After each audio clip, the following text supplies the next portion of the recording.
Bonjour à tous, nous sommes très heureux aujourd'hui du test que nous proposons puisque nous allons tester ensemble le Mizuno ST200 qui est donc le modèle qui prend la suite du ST190 que nous avons testé il y a 1 an et demi. On va tester ce club avec un énorme plaisir et vous dire ensuite ce qu'on en pense. A tout de suite.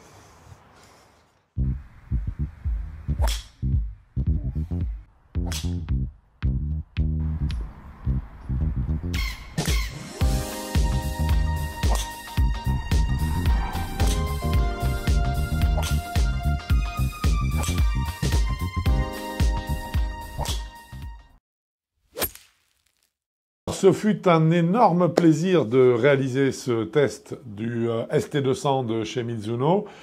Pourquoi? Parce qu'en fait, on avait eu déjà de très bonnes sensations avec le ST190, que ce soit le 190 ou le 190G d'il y a 1 an et demi, il y a 18 mois. Cette fois-ci, c'est bien sûr le modèle amélioré.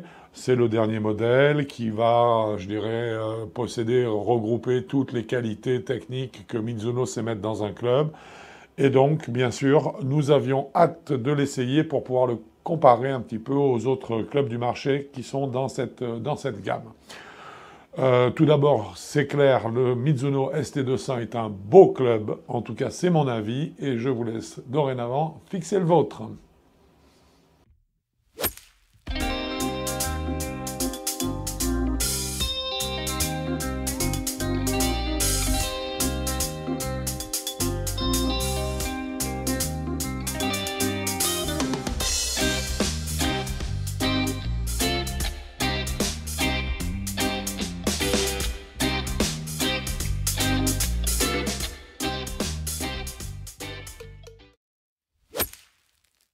Mizuno a proposé un certain nombre de points, soit de nouveautés, soit d'amélioration des points qu'il avait déjà mis en place il y a 1 an et demi, il y a 18 mois pour le modèle 190. Je les ai bien sûr listés de façon à les vérifier lors de la frappe, avec le club à la main. Tout d'abord, c'est un grand classique. On est sur une face ultra fine, bien sûr. Petite particularité sur celle-ci, par contre, c'est qu'en fait, c'est une face qui est fabriquée à base d'un produit assez étonnant, qui se nomme le SAT Beta 2041 Titanium. Il s'agit d'un matériau qui, a priori, permettrait d'avoir un contact et une réactivité qui soit à peu près équivalente sur la totalité de la face du club. Ensuite, bien sûr, comme d'habitude, une couronne ultra légère, et une semelle wave, ça on la connaît, compactée, dans le but de gagner, bien sûr, encore du poids. Alors, évidemment, le gain le plus important est ici au niveau de la couronne, mais par contre, il y a eu un travail qui a été fait au niveau de la semelle, de cette semelle wave, donc c'est le nom que Mizuno emploie depuis pas mal d'années, de façon à ce qu'il y ait une répartition des masses qui augmente la tolérance du club. Donc, avec une couronne très légère, plus de masse et travailler, je dirais, au niveau de la semelle, forcément, eh bien, je dirais que ce sont des facteurs qui vont quand même nous aider à mettre cette balle en l'air. Vous avez également, au niveau structurel, sur ce club, une masse de 11 grammes et des poussières, sur 11 grammes 4, je crois, qui se situe à l'arrière. Toujours pareil, ça favorise l'élévation. Là, nous étions sur un modèle à 9,5 degrés de loft, ici. Donc il est évident que ce poids, mais que vous retrouverez sur l'ensemble des modèles, bien sûr va permettre à la fois donc de créer de l'élévation, mais également d'équilibrer à nouveau la tête de club lors de la redescente, de façon à ce que le taux de spin, et notamment de backspin, soit aussi faible que possible. Nous voyons également sur ce club apparaître une bague de réglage. Alors, ce qui est très agréable, parce que je ne suis pas trop visuellement déjà ce genre d'olive, quand la bague de réglage est très importante, je trouve ça très désagréable. Là, vous voyez qu'elle est fine, puisqu'en fait, il s'agit vraiment d'une prolongation du hosel qui est minimaliste. C'est un ajustement qui peut modifier l'ensemble lie et loft de 4 degrés. Donc, c'est-à-dire qu'on devrait trouver, pour ceux qui veulent diminuer ou augmenter le loft de leur club, on devrait trouver des positionnements de semelles qui soient en conséquence et qui soient cohérents avec le nouveau loft que vous allez pouvoir donc modifier à volonté sur ce ST200.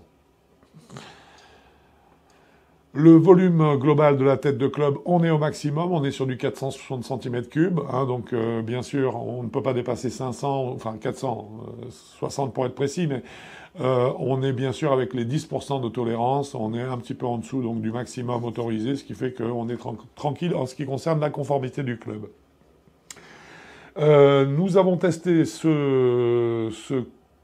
tête de club que nous avons pesé, non pas testé, excusez-moi, cette tête de club.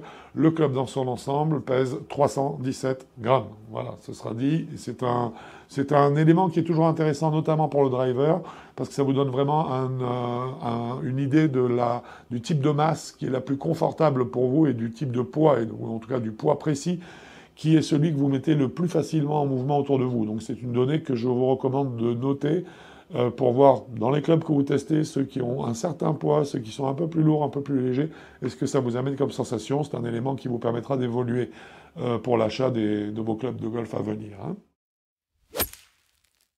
Concernant les manches qui sont proposées avec ce ST200 de chez Mizuno, en fait, il y a un pléthore de shafts qui vous sont proposés. Ici, nous l'avons essayé dans sa configuration, je dirais, la plus stock shaft, hein, c'est-à-dire la plus classique. Il s'agit d'un manche qui est un Diamana 60, cette fois-ci qui était en stiff. C'est un manche qui pèse pas de mémoire, je vais vous le dire précisément. C'est un manche qui pèse 64 grammes, avec un point de flexion qui est médian haut. C'est un excellent shaft. Alors je ne sais pas, puisqu'on a testé qu'avec ce modèle-là, si on a le même rendu sur les autres shafts de chez Diamana qui sont proposés pour les autres modèles. Celui-ci, en tout cas, était non seulement bien équilibré, mais avec des points de flexion très bien placés, qui donnaient une trajectoire de balle, du coup, qui était performante, et une quantité de spin, et ça on le ressent dès la frappe de la balle, qui était relativement faible. Hein, donc ce qui est intéressant pour un driver, puisque ça va nous permettre d'avoir un maximum de roulement, donc de gagner de la distance. Donc la gamme Diamana pour ce driver ST200, qu'on soit en régular, qu'on soit en senior comme flex, en stiff ou extra stiff, sachant que le grammage par contre changera bien sûr en fonction de votre type de flexion. Hein. Nous allons donc maintenant parler de 3 éléments clés: tolérance, trajectoire de balle, sensation. Et là, il s'agit vraiment, ça va être certainement un des grands moments de l'année, pour moi en tout cas, sur nos tests Avigolf, parce que ce club est une pure merveille. Voilà, donc j'avais hâte de faire ce test, c'est fait. J'ai eu un plaisir à jouer ce club, c'était vraiment, il y a longtemps que ça m'était pas arrivé, ça a été vraiment du bonheur, encore du bonheur et rien que du bonheur. Trajectoire de balle, on est avec un point de flexion qui est relativement haut sur le manche, on est sur une trajectoire de balle très perforante, avec une hauteur qui n'est absolument pas trop importante, mais qui n'est pas trop basse non plus, ce qui requerrait davantage de vitesse de swing. Là non, c'est confortable, et on a une trajectoire où on sent que la balle en l'air. Alors, est-ce que c'est lié à l'effet Magnus? C'est un effet... c'est une portance que la balle récupère en vol en fonction de sa vitesse, notamment, et de la température. Est-ce que c'est ça? Je ne sais pas. On a l'impression en l'air que la balle essaye de gagner des kilomètres. Elle essaye d'avancer. Elle reste perforante. Elle continue à accélérer alors qu'en fait, elle ne monte même plus. Elle est presque à plat en train de flyer. Elle vole. Elle vole vraiment. C'est très agréable. On se rapproche vraiment du tout haut de gamme que l'on trouve chez les joueurs professionnels.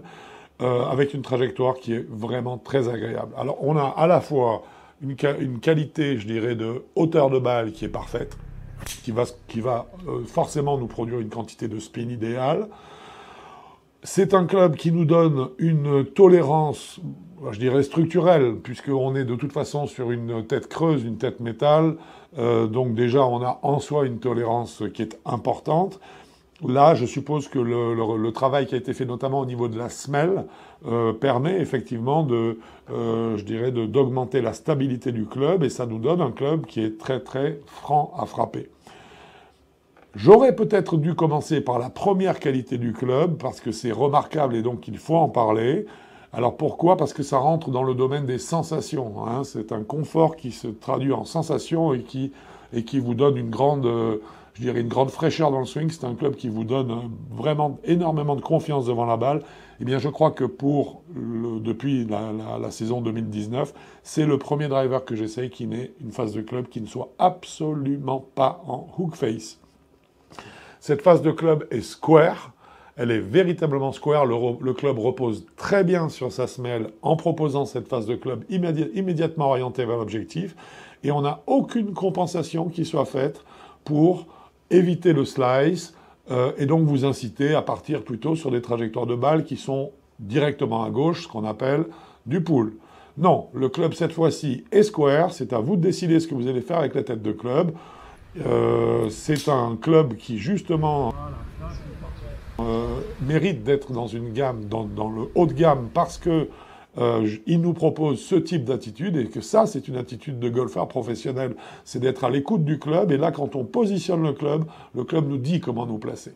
Donc, un gros plus à Mizuno, et beaucoup de félicitations pour avoir produit une phase de club enfin square, qui ne compense absolument pas un défaut éventuel du joueur. Ce driver ST200 de chez Mizuno est également un club, bien qu'il soit tolérant, avec lequel on peut tout de même placer des effets. La quantité d'effets, bien sûr, ne sera pas forcément amplifiée, heureusement d'ailleurs, très souvent, par le club, mais par contre, un fade reste un fade, un slice reste un slice, un draw également. On va avoir simplement, je dirais, un léger effacement de l'effet, une diminution, un feutrage de l'effet qui fait qu'il sera d'une amplitude légèrement moindre que quand on cherche notamment les effets extrêmes avec des balles qui tournent vite. Il va falloir vraiment réussir un coup au millimètre, parce que le club est quand même là pour compenser, mais il ne met pas la balle sur un rail. C'est-à-dire qu'on n'est pas comme ça arrive pas mal aujourd'hui, parce que c'est aussi recherché par les fabricants. Une balle talonnée aura toujours un fade avec ce ST200. Une balle prise à la pointe aura toujours tendance à partir en léger draw. Ça ne va pas rester droit comme des i avec une perte de puissance simplement notée à l'arrivée. Non. D'ailleurs, il a été remarquable que sur des coups que j'ai volontairement décentrés, je n'ai pas eu une perte de distance qui soit très importante. Je me souviens qu'entre un coup que j'ai pris plein cadre, où j'ai porté la balle à 226 mètres, je crois de mémoire, je suis passé à 222 mètres avec le même coup sur la balle suivante qui était pris dans le talon. Donc j'ai eu une perte de 4 mètres seulement sur un club qui était aux alentours de 100 miles à l'heure. Simplement 4 mètres de perdu sur un décentrage avec une trajectoire de balle marquée. Ça doit quand même être signalé.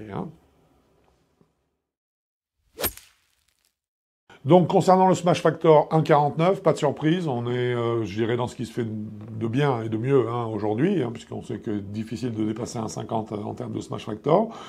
Ce que j'ai aimé par contre, c'est que il a été relativement facile d'arriver à 1,49, mais c'est relativement seulement. J'ai aimé le rendement par contre produit par le club sur des Smash Factor un peu plus faibles. C'est-à-dire que j'ai frappé quelques balles où on avait un Smash Factor de 1,45, j'étais surpris du peu d'écart de distance obtenu entre les balles frappées avec 1,45 de Smash Factor, donc des balles légèrement décentrées dans le club, et celles frappées avec le Smash Factor idéal de 1,49. Donc j'ai bien aimé ça en fait quelque part, parce que ça m'a indiqué que ce club ne faisait pas de cadeau, il était juste la retranscription parfaite en fait de la performance de la balle, tout simplement. Pour qui ce club, ce driver ST200 de chez Mizuno est-il prévu? Eh bien écoutez, c'est une gamme qui est assez large. En ce qui concerne sa partie de basse, il n'y a aucun doute, on va jusqu'à scratch et en dessous. Je dirais même qu'avec le manche avec lequel nous l'avons testé, qui est un stock shaft, je dirais que le club est absolument jouable par des joueurs de niveau scratch, en l'état. Sortie de boîte, sortie d'usine, il est absolument jouable, en délivrant un taux de performance qui restera excellent. C'est un club qui a vraiment une très bonne efficacité. Et donc ça, c'est quand même quelque chose de très agréable. En partie haute, le club ne demande finalement que de simplement avoir une frappe de balle qui soit relativement saine et relativement centrée. Donc je ne vois pas pourquoi est-ce que ce club serait limité à des joueurs à un chiffre, par exemple. Je pense qu'un 18 de handicap qui n'a pas d'appréhension particulière avec le driver, qui ne fait pas un blocage particulier avec ce club d'engagement, se trouvera tout à fait à l'aise avec ce ST200 de Mizuno. Donc ma gamme sera définitivement une gamme de 18 à 0. 18 scratch, c'est la gamme de ce club pour moi. La note que je vais attribuer à ce ST200 de Mizuno, je le répète, Mizuno, un fabricant qu'on n'attendait pas tellement sur les drivers jusqu'à quelques années et qui maintenant commence vraiment à montrer le bout de son nez, la preuve c'est que cette note va être de 9,25. Une note qui est très impressionnante chez Avigol, c'est une note que l'on distribue, je crois qu'on a dû peut-être jamais la distribuer ou la distribuer une fois, parce que ce club est un modèle de facilité et à la fois, je dirais, le club pédagogique par excellence. C'est-à-dire qu'il donne un feedback phénoménal, on sait exactement où est-ce que la balle est prise, donc il nous permet de nous améliorer, en partant de cet endroit où on l'a percuté, qui n'est peut-être pas l'endroit idéal. Je trouve qu'il a un rendement spectaculaire, donc les descentes de Smash Factor ne se sont pas traduites par des pertes de distance trop colossales. Énormément de qualité, et peut-être celle qui va faire qui a eu un petit 0,25 de plus que d'autres modèles, et on a, bien sûr, c'est maintenant qu'on va en parler, même si ça vous paraît bizarre, c'est le son. Quand vous frappez ce driver, vous avez l'impression de claquer des drives d'une puissance, c'est très, très, très, très agréable, c'est très valorisant. Je dirais que le club est tellement harmonieux, et pour moi, il est tellement sain, que son 9,25 est une note absolument méritée.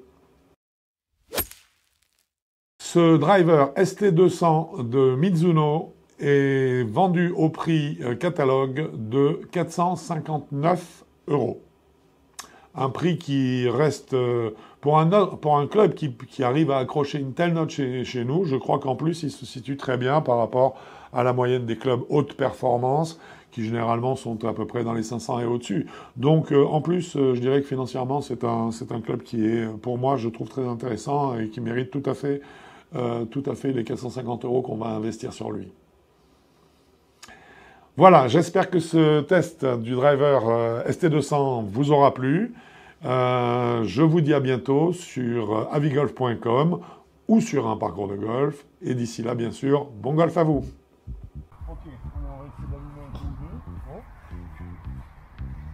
Bon. Ensuite, quelques effets de balle. Droite-gauche, peu de vitesse, contact, et là c'est bon.